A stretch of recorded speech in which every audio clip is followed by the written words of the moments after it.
అన్నదాతలకు అత్యంత ప్రీతిపాత్రమైన కనుమను ఘనంగా చేసుకుంటున్నారు. పాడి పంటలతో పచ్చగా కళకళలాడాలంటూ అమరావతిలో గోపూజ చేస్తున్నారు. మరింత సమాచారం మా ప్రతినిధి శ్రీనివాస్ మోహన్ అందిస్తారు. మనం ఇప్పుడు అమరావతి ప్రాంతంలో ఉన్నాము. ఇక్కడ పెదవడ్లపూడిలోని కనుమ పండుగ సందర్భంగా ఇక్కడ గోక్షేత్రంలో పెద్ద ఎత్తున గోపూజలు నిర్వహిస్తున్నారు. పాడి పంటలతో రైతుల పొలాలన్నీ కలకల్లాడాలని చెప్పి, అలాగే రైతులు కూడా ఆనందంగా ఉండాలని చెప్పి ఈ కనుమ వేడుక నిర్వహిస్తున్నారు. మనతో పాటు నిర్వాహకులు ఉన్నారు. సార్, ప్రధానంగా చూస్తే ఈరోజు కనుమ ఇక్కడ గోపూజ చేస్తున్నారు. ముందుగా కనుమ సందర్భంగా ఆంధ్ర రాష్ట్ర ప్రజలకి, భారతదేశ ప్రజలకి, అదేవిధంగా ప్రపంచవ్యాప్తంగా ఉన్న భక్తులందరూ కూడా ముందుగా శుభాకాంక్షలు తెలియజేస్తా ఉన్నాను. మేమందరం కూడా ఇక్కడ పెదవడ్లపూడిలో గుంటూరు జిల్లాలో ఉన్నటువంటి గోశాలలో ఉన్నాం. ఈ రోజున గోవులకి, ఎద్దులు అంటే నందికి పూజ చేస్తారు. ఎందుకంటే మన పొలాలు దున్నాలి అంటే ఆ ఎద్దులు అవసరం.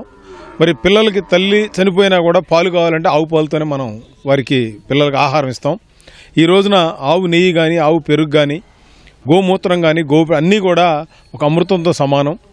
ఈరోజు నంది అంటే ఎద్దు ధర్మానికి ప్రతీక, శివుడి దగ్గర ఉంటుంది. శివుడు అనగానే మనకు పార్థివదేవి ఎవరు గుర్తుకురారు, నందే గుర్తుకు వస్తుంది. అదేవిధంగా ఆవు అనగానే వెంటనే శ్రీకృష్ణుడు అనగానే ముందు ఆవు గుర్తుకొస్తుంది. కారణం ఏంటంటే ఆ శ్రీకృష్ణుడి దగ్గర రుక్మిణి అవచ్చు, సత్యం ఎవరు గుర్తుకురారు, ఆవే గుర్తుకొస్తాయి. మరి రోజుకు 9 లక్షల ఆవుల్ని ఆయన అడవులకి బలరామకృష్ణులు ఇద్దరు కూడా తోలుకు వెళ్ళి వాటిని మేపి తీసుకొచ్చేవాళ్ళు.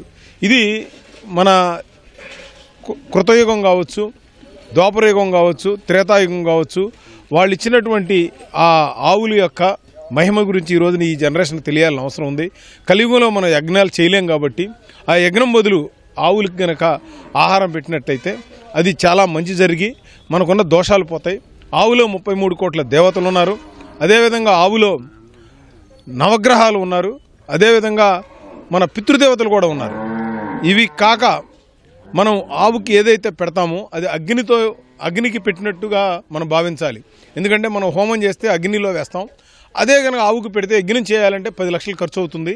టైం కూడా దానికి స్పెండ్ చేయాలి. అదే ఆవుకు పెడితే మన యొక్క కోరికలు కానీ, మనకున్న ఈతి బాధలు, మనకున్న దోషాలు పోతాయి. కాబట్టి ఈ రోజున ఆవులతో పాటు ఎద్దులకు కూడా రెస్ట్ ఇస్తారు వాళ్ళు. ఎందుకంటే వ్యవసాయదారులు పాడి పంటలు ఉండాలంటే పాడి పంట, ఆవుల్ని మనం ఇంటి దగ్గర పూజ చేస్తే ఎద్దులు కూడా ఆ రోజున సెలవిస్తారు. ఎందుకంటే దున్నకుండా ఏదైతే ఇవాళ ట్రాక్టర్లు వచ్చినాయి కానీ ఏదైతే కాలి గిట్ట తగిలిన నేలలో పంట పండుతుందో ఆ పంట తింటామో అది అమృతం సమానం.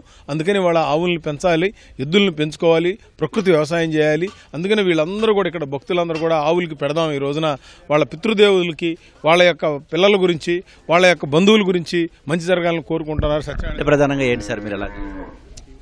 ఉభయ తెలుగు రాష్ట్రాల ప్రజలందరికీ సంక్రాంతి కనుమ శుభాకాంక్షలు. నేను హైదరాబాద్ వాసిని.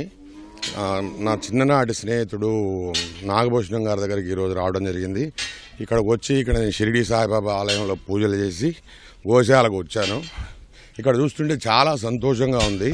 ఈ కనుమ పశువుల పండుగ రోజు పశువులకు దానా పెట్టి సంతోషంగా అన్నీ చూడాలని వచ్చాను. సంతోషంగా సార్, ప్రధానంగా ఈ కనుమ రోజు గోపూజలు చేస్తారు, విశేషమే. ఈరోజు ఈ మకర సంక్రాంతి సందర్భంగా భోగి, సంక్రాంతి, కనుమ 3 రోజులుగా సంక్రాంతి పండుగ జరుపుకుంటారు. మొదటి రోజును మన పేడ గుబ్బెమ్మలతో పిడకలతో భోగి మంటలు వేస్తారు. మరుసటి రోజు పాలతో పొంగల్ చేసుకుంటారు, ఆవు పాలతో. 3వ రోజు ఆవు పూజ చేస్తారు. మనం మొదటి 2 రోజులు చేసేది ఆవుకు సంబంధించినవి కాబట్టి 3వ రోజు ఆవు పూజ చేయాలి. ఇవన్నీ చేసుకోవాలంటే ఆవు పూజ చేసుకుంటే దానికి విశిష్టత అని మనం వెనకటి పూర్వీకులు, ఋషులు వీళ్ళందరూ అప్పటి నుంచి ఆనవాయితీగా హిందూ సాంప్రదాయంలో మన వేదాల ప్రకారంగా అట్లా జరుగుతూ వస్తుంది. ఆ సాంప్రదాయపరంగా ఈరోజు ఇక్కడ ఈ గోపూజ కార్యక్రమం పెట్టడం జరిగింది. మనతో పాటు కొంతమంది రైతులు కూడా ఇక్కడ ఉన్నారు. ప్రధానంగా ఈరోజు గోవులకి అలాగే వీటికి పూజ చేయడం ద్వారా ఎలాంటి ఫలితం ఉందంటారు?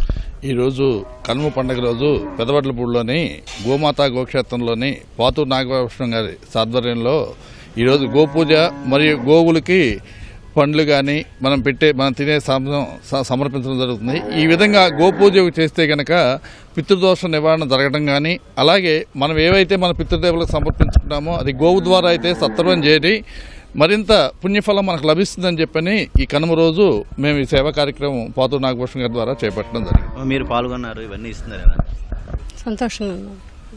ఇవన్నీ చేయడం సంతోషంగా ఉన్నాం. అంటే ప్రధాన ఉద్దేశం పితృదేవతలు సార్, ప్రధానంగా కనుమ రోజు పూజలు చేస్తారు, ప్రధాన విశేషం ఈరోజు మహా గొప్ప పండగ. ఈరోజు 3 రోజులు జరిగే పండగ మకర సంక్రాంతి.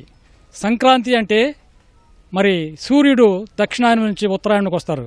అప్పుడు ఈ రాష్ట్రంలో పాడి పంటలతో వెల్లువిరుస్తూ మరి మంచి గొప్ప అవకాశాన్ని మాకు దేవుడిచ్చాడు. ఈ క్రమంలో పాతూరు నాగభూషణ గారు ఇప్పుడు ఈ క్రతువు చేయటం, ఇక్కడ దేవతలు తిరుగుతూ ఉంటాయి, తదాస్తు అంటారు. ఈ యొక్క గ్రామానికి, రాష్ట్రానికి, దేశానికి శుభం కలగాలని కోరుకుంటూ అవకాశం ఇచ్చిన మీ అందరికీ నా నమస్కారాలు చేస్తున్నాను. ప్రధానంగా చూస్తున్నాం మనం ఇక్కడ చాలా మంది రైతులు ఉన్నారు. అలాగే ఇక్కడ గోకులకు సంబంధించినటువంటి పూజా కార్యక్రమాలు కూడా నిర్వహిస్తున్నారు. తద్వారా ఏంటంటే ఒక పక్క పాడి పంటలతో రైతులు సుభిక్షంగా ఉండాలని, అలాగే ఏదైతే పాలిచ్చినటువంటి ఆవుతో పాటు పనిచేసినటువంటి బసవుడికి కూడా పూజలు చేసే విధంగా మొత్తం ఇక్కడ ఈ క్షేత్రంలో గోపూజ కార్యక్రమాలు నిర్వహించడం జరిగింది. మొత్తం ఈరోజు ఉదయం నుంచి సాయంత్రం వరకు కూడా గోసేవ క్షేత్రానికి ఎవరైతే వచ్చారో వాళ్ళు ఆవులు, అలాగే ఇక్కడ ఉన్నటువంటి ఎద్దులకు కూడా పూజా కార్యక్రమం నిర్వహించేలా కూడా ఇక్కడ మొత్తం ఏర్పాట్లు చేయడం జరిగింది. కనుమ పండుగలు రాష్ట్రంలో రైతులు మరింత అభ్యుదయంగా ముందుకు సాగాలని, ఎంత యాంత్రీకరణ వచ్చినప్పటికీ సంప్రదాయాలు మర్చిపోకుండా నేటి తరాన్ని తెలియజేయాలనే ఉద్దేశంతోనే ఈ తరహా కార్యక్రమాలు ఇక్కడ నిర్వహిస్తున్నారు. పెదవడ్లపూడి నుంచి కెమెరామెన్ గోపితో శ్రీనివాస్ మోహన్, ఈటీవీ న్యూస్.